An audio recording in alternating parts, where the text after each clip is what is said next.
Embracing Solitude, Understanding and Celebrating Introversion. Hello everyone, and welcome to Peak Pop. Today, we're going to talk about people who don't like to be around others. For some, social environments can feel frustrating, exhausting, or even overwhelming.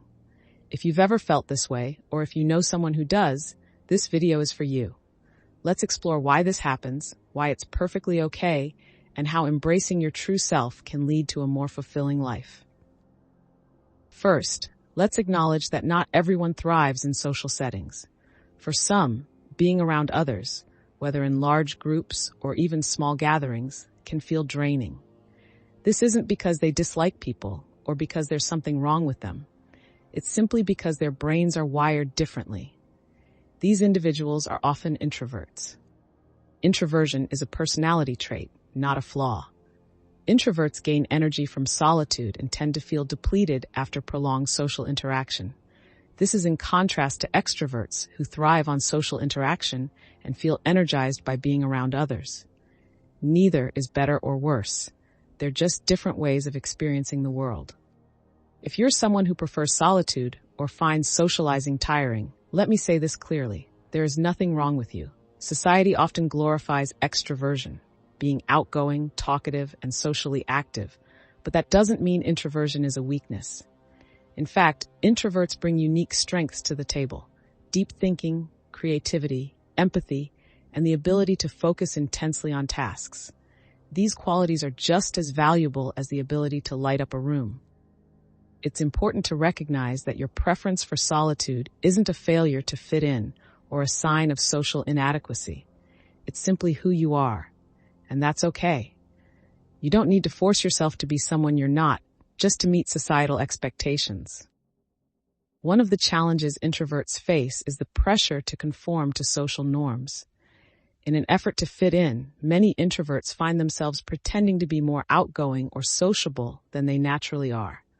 While this might help in the short term, it often comes at a cost, losing touch with your originality.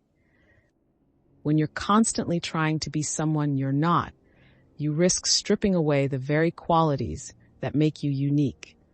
You might start to feel like you're wearing a mask, hiding your true self to please others. Over time, this can lead to feelings of emptiness, frustration, or even burnout. It's like trying to live in a world that doesn't quite feel like home. Solitude isn't something to fear or avoid. It's a space where you can reconnect with yourself. In solitude, you have the freedom to think deeply, explore your interests, and recharge your energy. Some of history's greatest thinkers, artists, and innovators, people like Albert Einstein, Emily Dickinson, and Isaac Newton, were known for their introverted tendencies. Their time alone allowed them to tap into their creativity and make groundbreaking contributions to the world. If you're someone who enjoys solitude, embrace it. Use it as an opportunity to nurture your passions, reflect on your goals, and cultivate a deeper understanding of yourself. Solitude isn't loneliness. It's a chance to be fully present with your own thoughts and ideas. Of course, we live in a social world, and there will be times when you need to interact with others, whether at work, school, or family gatherings. The key is to find a balance that works for you. Here are a few tips. Set boundaries. It's okay to say no to social events if you're feeling overwhelmed.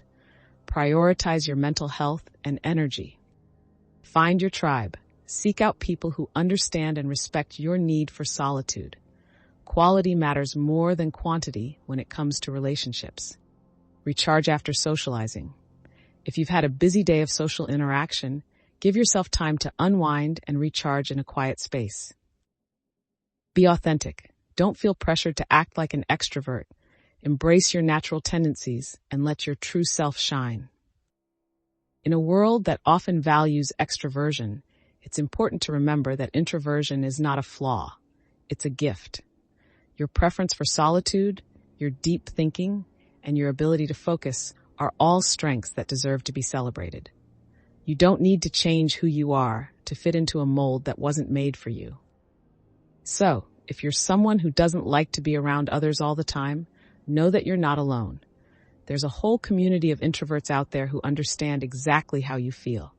Embrace your originality, honor your need for solitude, And remember, there's nothing wrong with you. You are enough, just as you are.